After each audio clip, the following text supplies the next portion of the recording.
Who are some people who died telling us the truth? Ignaz Semmelweis, the first doctor to implement hand-washing in hospitals. It saved millions of lives and is the single greatest innovation in medicine. For his radical theory that doctors were killing patients by not washing their hands. He was shunned from the medical profession by his peers. The rejection and failure to adopt hand-washing drove him mad. His rival took his job and had him sent to the asylum. He died 4 days after being committed from injuries he sustained from being beaten in the ward. Years after his death, his theories about hand-washing were proven correct. Today he's known as the savior of mothers, because he first proved hand-washing saved lives by implementing it in the birthing ward, where 1 in 4 women died at the hospital during birth. This was because doctors would handle cadavers and then immediately attend to birthing mothers, infecting them.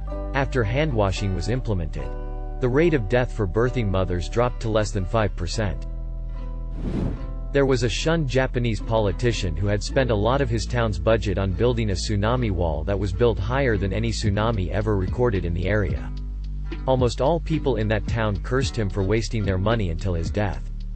Then came the big 2011 triple disaster in Japan. No one from the town died thanks to the barrier which withheld the biggest tsunami to ever hit. Vladimir Komarov, one of the first Russian cosmonauts. He knew the Soyuz space capsule was unsafe. He told them repeatedly, but flew anyway to spare the life of his replacement pilot. Before liftoff he demanded that when he died, all officials at the Kremlin would have to attend his funeral and see what they did to him. All they were able to retrieve was a charred heel bone. Top image are the Kremlin officials at his open casket funeral. John O'Neill headed the investigation of the attack on the USS Cole.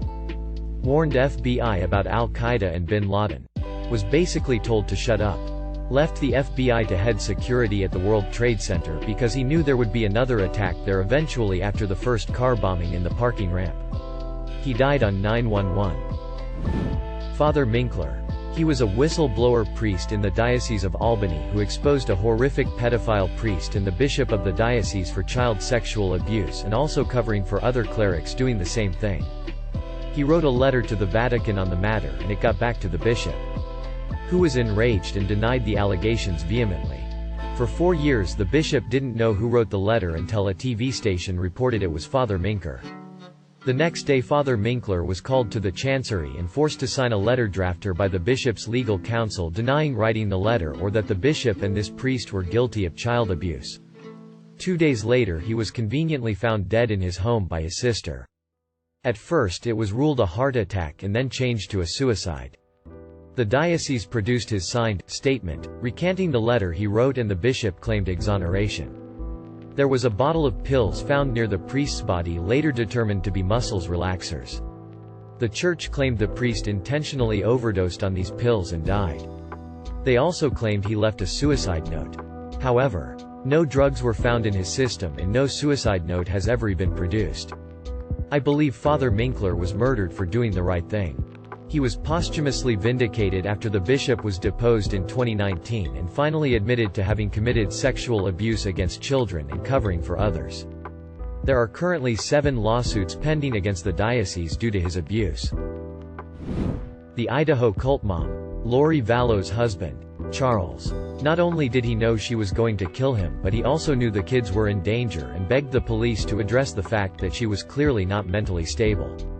He finally got the police to require a mental health exam for her but there's audio of the police officers telling her how to pass it and treating her like a victim of her husband. The audio of him talking to the police is really depressing. Guy is just begging them for help and they basically patted him on the head. He was right and now he's dead and so are those poor kids. Really depressing case. Gary Webb blew the whistle on the CIA running drugs and starting the crack epidemic. He killed himself, via 2 shots to the head and is the grandfather of the 2 gunshots to the back of the head suicide meme. Not exactly what I think this prompt is aiming at. But these are some examples of people who died while spreading the word of the disasters that killed them. 1. Vince Coleman, a train dispatcher who sent word of the Halifax explosion to an incoming train before dying in the explosion. 2. David A. Johnston, volcanologist who sent word that Mt. Street Helens was erupting before being killed in the blast. 3. The radio operators on the Titanic, they were still sending messages even as the ship was actively sinking. Caruana Galizia, the journalist who broke the story about the Panama Papers.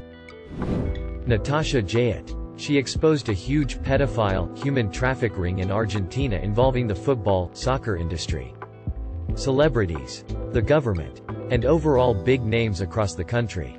A short time later she was found dead in a bathtub. Faked as an overdose. Some time before that, she tweeted, "If I die, I did not kill myself. We remember you, Natasha. Always. Edit." She was actually found dead on a bed with a bottle of pills. Thanks to the commenter below. The bathtub one was Alberto Nisman. Yet another brave soul killed the literal day before he was supposed to show up in court with evidence against the government's corruption. He had a gunshot wound in his head and they said he killed himself. Edit 2. Her tweet said, "I'm not going to kill myself. I'm not going to overdose and drown in a bathtub. I'm not going to shoot myself. So if this happens, no, it wasn't me. Save this tweet." Dr. Li was widely regarded in China as a heroic truth-teller. He had been punished by the authorities for trying to warn others about the virus. And then, in a terrible turn, had become severely sickened by it. Weeks later, he would become China's most famous fatality of the emerging pandemic. He was 34. The New York Times about COVID-19. A staggering amount of journalists and Russian opposition leaders. Carrie Fisher. She tried exposing Harvey Weinstein long before anyone else did. And was labeled crazy because of it. She died about a year before the truth was revealed. Sergei Magnitsky. Whistleblower of corruption in the Russian government, including human rights violations, and strong opponent of Vladimir Putin. While in prison he died 1 week before his court date to testify from what was originally deemed malnourishment and an untreated heart condition with medical neglect. An investigation later found that he had been severely assaulted shortly before his death. Herbert von Bose. He was a government official who leaked a lot Nazi atrocities and was subsequently murdered during the Night of Long Knives. That guy who got crushed to death with rocks in the Salem trials. Giles Corey. I believe.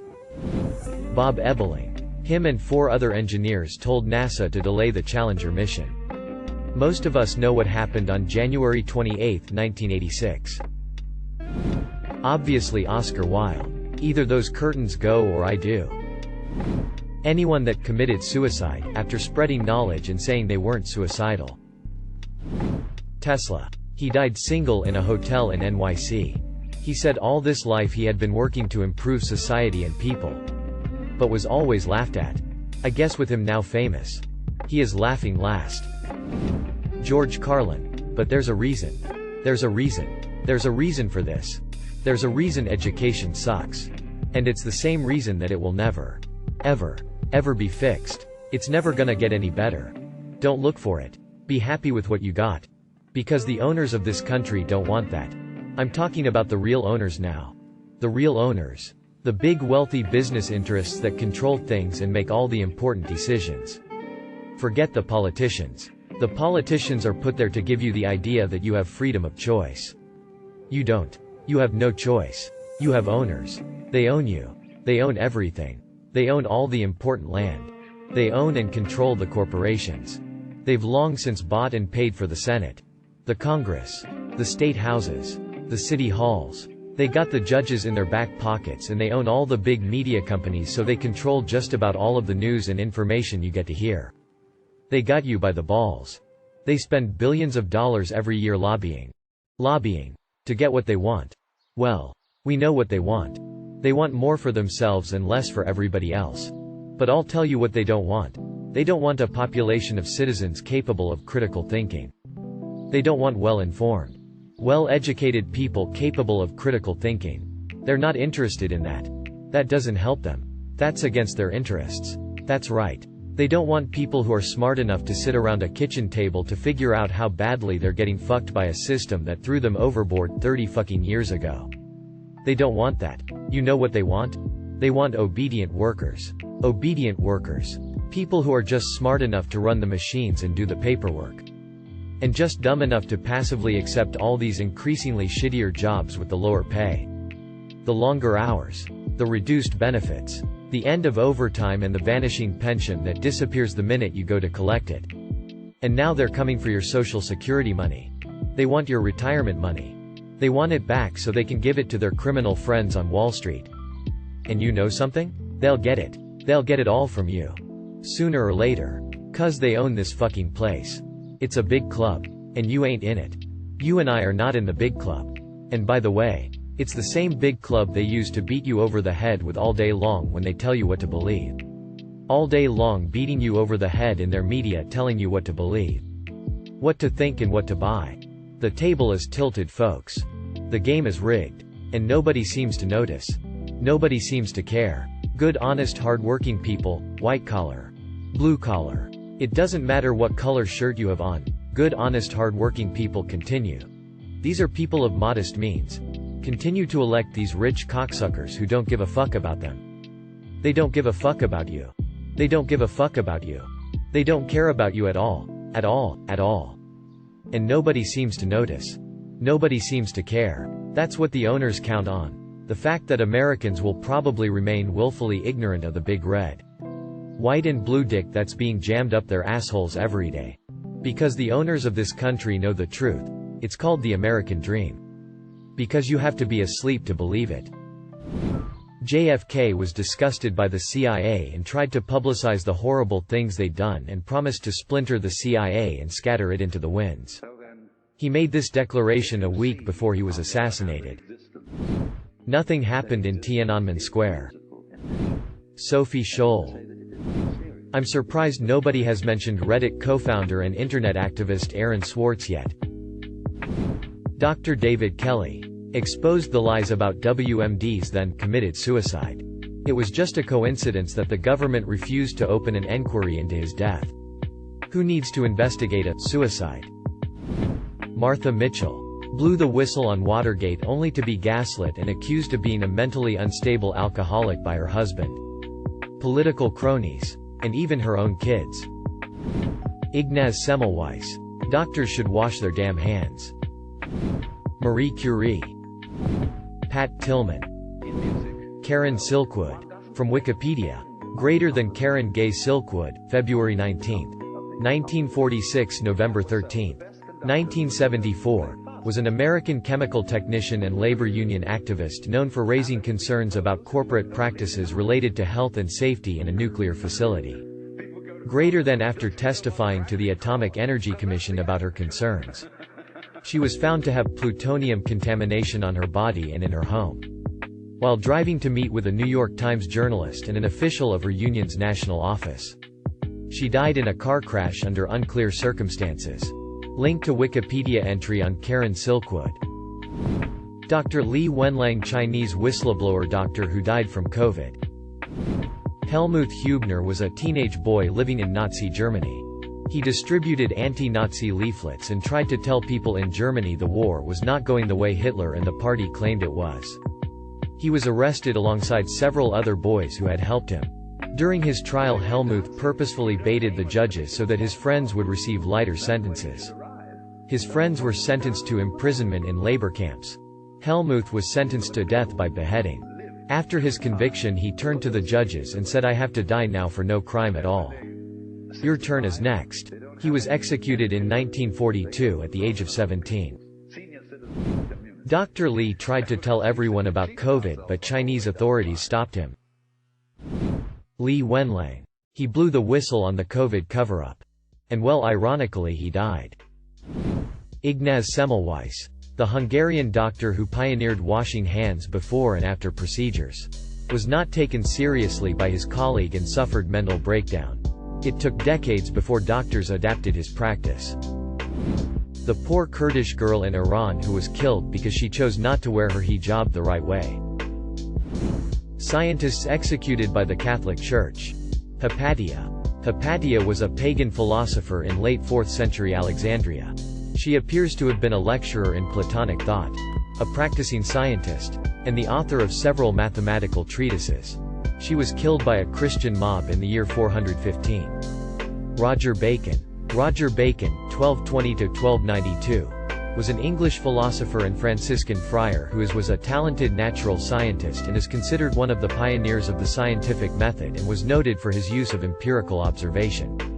His greatest work was the Opus Major, which contains treatments of mathematics, optics, alchemy, and astronomy, including theories on the positions and sizes of the celestial bodies.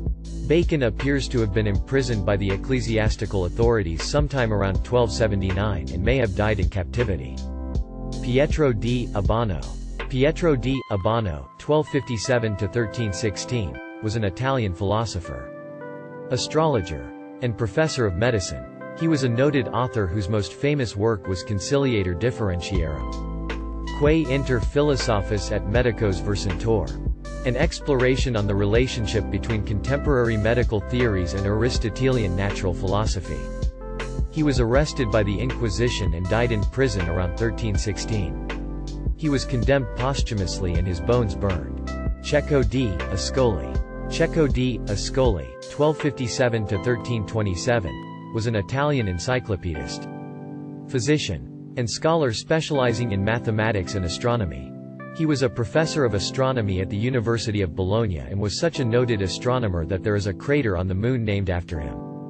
He is famous for his feud with the poet Dante. He was eventually tried for heresy and burned at the stake in Florence. The first university professor to be condemned to death by the Inquisition. Michael Servetus. Michael Servetus, 1509–1553. Usually known simply as Servetus, was a Spanish doctor, theologian, mapmaker, and humanist scholar. His expertise spanned many areas. He wrote treatises in mathematics, astronomy, meteorology, geography, human anatomy, medicine and pharmacology, as well as jurisprudence and poetry. In 1553 he was tried and sentenced to death in Vienna by the Inquisition, though it would ultimately be the Calvinists who put him to death in Geneva later that year. Girolamo Cardano. Girolamo Cardano, 1501–1576, was a Renaissance polymath whose talents ranged from mathematics to medicine, biology, physics, chemistry, astronomy, philosophy, and linguistics. He was one of the most influential mathematicians of the Renaissance, and was one of the key figures in the foundation of probability and the earliest user of the binomial coefficients and the binomial theorem in the West. He wrote over 200 scientific treatises. He was arrested and condemned by the Inquisition and spent several years imprisoned, though he was eventually released and rehabilitated by Pope Gregory XIII. He is famous for his contributions to algebra and made the first systematic use of negative numbers. Giordano Bruno. Bruno is among the most famous scientists ever to run afoul of the Inquisition. Giordano Bruno, 1548–1600, was a Dominican friar, mathematician, astronomer and poet. He is most remembered for his cosmological theories. After 7 years of trials in Rome, he was condemned and burned at the stake in 1600. Lucilio Vanini. Philosopher and physician Lucilio Vanini, 1585–1616, was a Carmelite and noted late Renaissance scholar. He was a libertine, political opponent of the popes, and known as an early proponent of some form of evolution from primates. He once left the church for Anglicanism but later returned to the faith. He went through a period of itinerant wandering, where he seemed to always get in trouble with the authorities. He eventually adopted a false identity and died under circumstances that are still uncertain in 1619. Executed for blasphemy and heresy by the authorities in Toulouse. He was strangled, had his tongue removed, and his body burned. Tommaso Campanella. The Dominican friar Tommaso Campanella, 1568–1639, was an Italian astrologer, philosopher, and poet. Early in his clerical career he became disenchanted with Aristotelian thought and became a proponent of the new empiricism.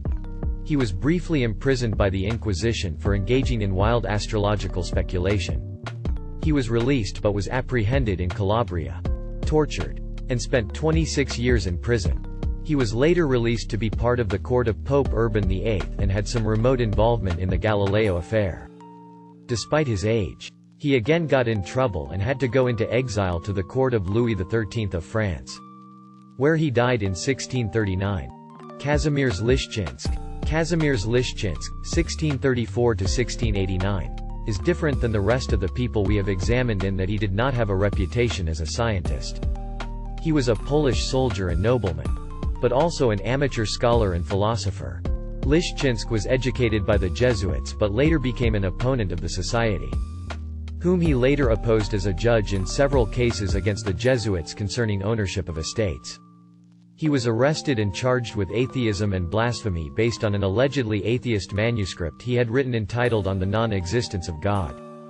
He was condemned and beheaded in 1689 after having his tongue tore out and hands burned.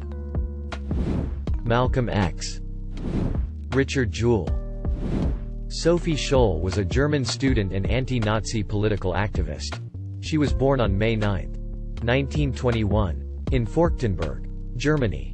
In 1942, Sophie and her brother Hans co-founded the White Rose, a non-violent resistance group that opposed the Nazi regime. The group distributed leaflets calling for passive resistance to the Nazi government and urging Germans to rise up against the regime.